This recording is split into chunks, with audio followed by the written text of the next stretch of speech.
Hello, Eurovision fans. Thank you so much for coming to my channel, Eurovision Histories. Today, I want to do another video in my series Pro Contra, where I play devil's advocate and try to find all the arguments for and against a country winning Eurovision 2023. And today, I want to list all the arguments against Norway and Alessandra lifting the trophy in Liverpool. Thank you guys for the comments in the community tab of my channel. They have been really helpful, and you will find some of your arguments in this video, I think, or most of them actually. So the first one that lots of you mentioned is the song peaked too early. This song was and kind of still is a viral hit on TikTok, also on Spotify and different social media platforms. Alessandra is really good at using social media as well.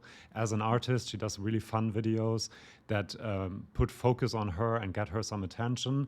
However, the song itself is not as viral as it was right after the Norwegian national final, which I think was in February or March.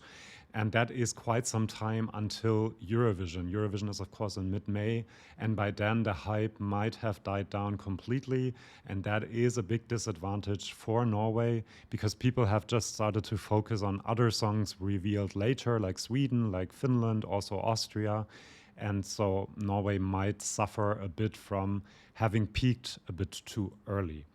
Then Eurovision fans usually overvalue female pop songs, and Norway is doing really well in the fan polls, my Eurovision scoreboard, the OGAE vote, and also in the odds, because I think that mostly Eurovision fans are betting at the moment, and these results might be a bit skewed in Norway's favor at the moment, and people might think that it is a contender when it isn't, because of this kind of prejudice or skewing favoritism towards female pop songs, and male-led rock songs, for example, like Germany, like Austria, do much worse in these fan polls, but with the general audience, they will do much better. Then it loses in direct comparison. A lot of you have said that when it came out, you really, really liked it and you thought it might win.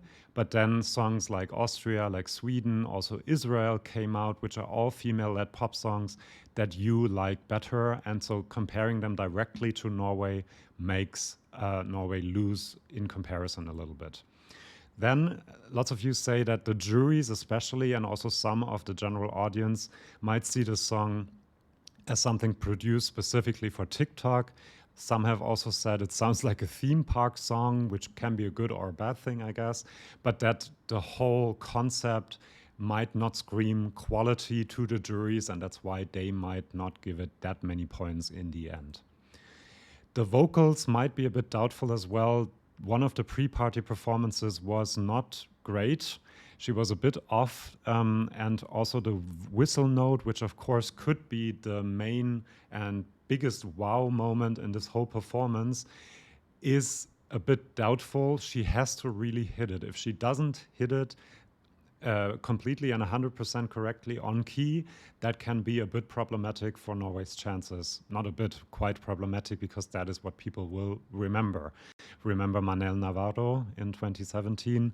So I don't think it will happen, and I really hope it won't happen for her. But it is something that is not 100% sure, because in the Norwegian national final, as far as I know, they were allowed to use auto-tune, and in Eurovision, that's of course not possible. Then lots of you say that it is not unique and it has kind of a standard structure, and that people might just look for something that is more out of the box, like Finland or Austria. And the structure, some of you have said the choruses are very similar or almost the same every time it comes on, and so it makes it less memorable and it doesn't hold your attention for the entire 3 minutes, maybe.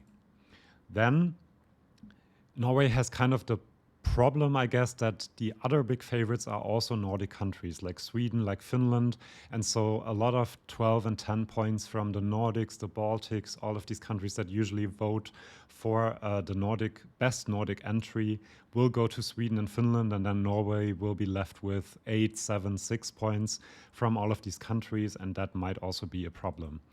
Then Alessandra might be a bit inexperienced, I think, but I'm doing the CONTRA video, I have to remember that, but I think that kind of adds to the charm of the whole performance. However, if I want to find the counter argument, I do also think that it could be a bit detrimental if she gets the nerves on Eurovision night and the performance is not as slick and as good as it is in the Norwegian national final. So yeah, if you really want to find a counter argument, that could be one of them. And then the staging, I do think that the national final staging will not be what we see on the Eurovision stage. I think the budget was not that big. I do think that they can work on the costumes, on the makeup, on the whole setup of the performance to make it way more epic and way more impactful. If it stays the way it is in the national final, I do think it will struggle to win, and that's why I added it to these counter arguments. Now, these are all the arguments I could come up with. Let me know in the comments if there's anything I have missed.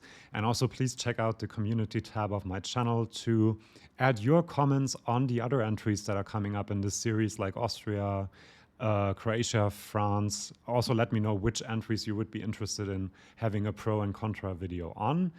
And yeah, subscribe, come back to my channel, and I'll see you in my next video. Bye-bye.